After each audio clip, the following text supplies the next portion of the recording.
Welcome to తొలి వార్తా news. వార్తలు చదువుతోంది మాధురి.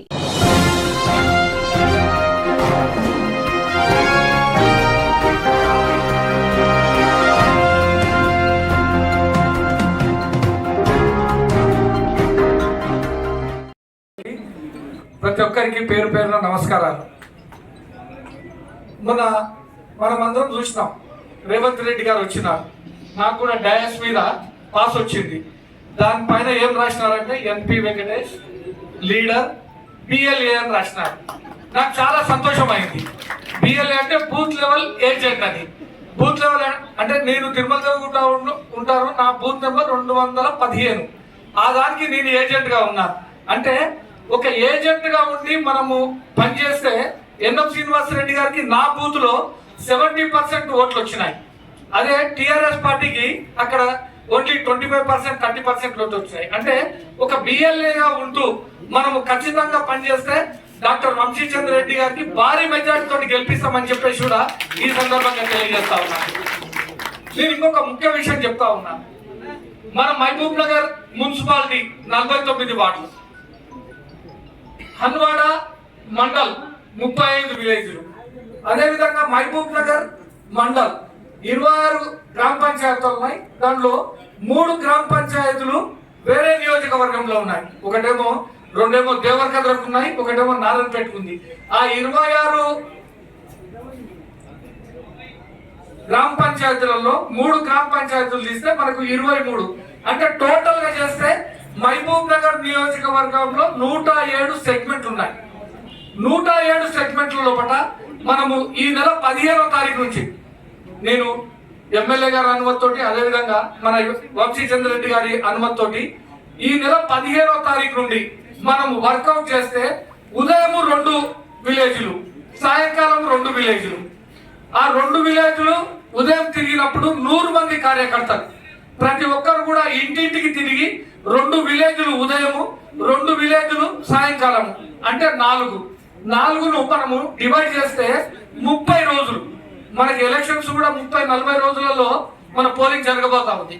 కాబట్టి మనం ఈ విధంగా ఉదయం 2 జోన్స్, సాయంకాలం 2 జోన్స్, ఒక 100 మంది కార్యకర్తలు మనం ఏవైతే 6 గ్యారెంటీల స్కీమ్ ఉన్నాయో ఆ 6 గ్యారెంటీల స్కీములను ప్రతి ఒక్కరికి కూడా తీసుకొని పోతే భారీ మెజార్టీతో గెలిచే ఆస్కారం ఉంటుందని చెప్పేసి కూడా ఈ సందర్భంగా నేను తెలియజేస్తా ఉన్నాను. మనం మొన్న ఎమ్మెల్యే ఎన్నికల్లో చూసినాం, ప్రతికూలమైన వాతావరణం. ఇప్పుడు మనకు అనుకూలమైన వాతావరణం. అప్పుడు మనకు పోలీస్ వ్యవస్థ లేదు, బెదిరింపులు, అదేవిధంగా దౌర్జన్యాలు. ఆ ప్రతికూలమైన వాతావరణం లోపల కూడా మనం అందరం కష్టపడి ఎన్ఎం శ్రీనివాసరెడ్డి గారిని గెలిపించుకున్నాం. ఇప్పుడు అనుకూలమైన వాతావరణం, పోలీస్ వ్యవస్థ బెదిరించే కార్యక్రమాలు లేవు, అదర్ సైడ్ దౌర్జన్యాలు లేవు. ఇంకొకటి మనకు అందరికీ తెలుసు, బిఆర్ఎస్ పార్టీ అనేది ఎంపీ ఎన్నికల తర్వాత అది మునిగిపోయే పార్టీ. అక్కడ ఎవరు కూడా కార్యకర్తలు కూడా మిగిలిన పరిస్థితిలో లేరు. ఇప్పుడే మంచి నాయకులు ఎవరైతే బిఆర్ఎస్ లో ఉన్నారో మన పార్టీ వైపు చూసే సందర్భం. కాబట్టి ఈ అనుకూలమైన వాతావరణం లోపల మనందరం కూడా కష్టపడదాం.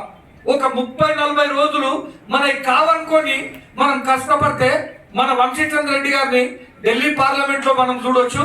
అదేవిధంగా మన అభివృద్ధి కార్యక్రమాలు కూడా మనం చాలా చేసుకునే ఆస్కారం ఉంటుందని చెప్పేసి కూడా ఈ సందర్భంగా తెలియజేస్తాను. కాబట్టి ఇక్కడ ఉండే ముఖ్య నాయకులు ఎవరైతే 10-15 మంది మన నియోజకవర్గంలో ఉన్నారో ఒక కోర్ కమిటీగా ఏర్పడి మనం ఈ 15 తారీఖు నుంచో ఈ నెల లేక 20 తారీఖు నుంచో మన కార్యాచరణ మొదలు చేసి ప్రతి ఒక్కరు కూడా ఒక 100 మంది కమిటీగా ఏర్పడి, సభ్యులుగా ఏర్పడి ప్రతి ఊర్లో కూడా ఉదయం 2 ఊర్లు, సాయంత్రం 2 జోన్లలో తిరుగుదాం. మన వంశీచంద్ర రెడ్డి గారిని మన మహబూబ్ నగర్ నియోజకవర్గం నుంచి భారీ మెజార్టీ ఇప్పించి మన పార్లమెంట్ లోనే మన నియోజకవర్గం నుంచి ఎక్కువ ఓట్లని చెప్పుకోవడానికి మనకు ఒక అవకాశం దక్కింది. కాబట్టి మనందరం కూడా ఖచ్చితంగా పనిచేస్తామని చెప్పేసి కూడా తెలియజేస్తూ ఈ రోజు మనకు ఈ కార్యక్రమం నుండి మనకు తెలిసి వచ్చింది ఏమంటే మనం ఇప్పటి నుండి మొదలు చేయాలి వర్క్. 40 రోజులు ప్రతి ఒక్క కార్యకర్త కూడా ముందరికి వచ్చి వాళ్ళ సొంత పనులు ఏమైనా ఉంటే కూడా ఈ 40 రోజులు మనం పక్కకు పెడదాం. పక్కకు పెట్టి మనందరం కూడా ఒక కార్యాచరణతో ముందరకు పోయి మన అభ్యర్థిని భారీ మెజార్టీతో గెలిపిద్దామని చెప్పేసి కూడా ప్రతి ఒక్కరికి కోరుతూ ఈ అవకాశం ఇచ్చిన మన కార్యవర్గానికి ప్రత్యేక ధన్యవాదాలు ఇస్తూ ముగిస్తా ఉన్నాను.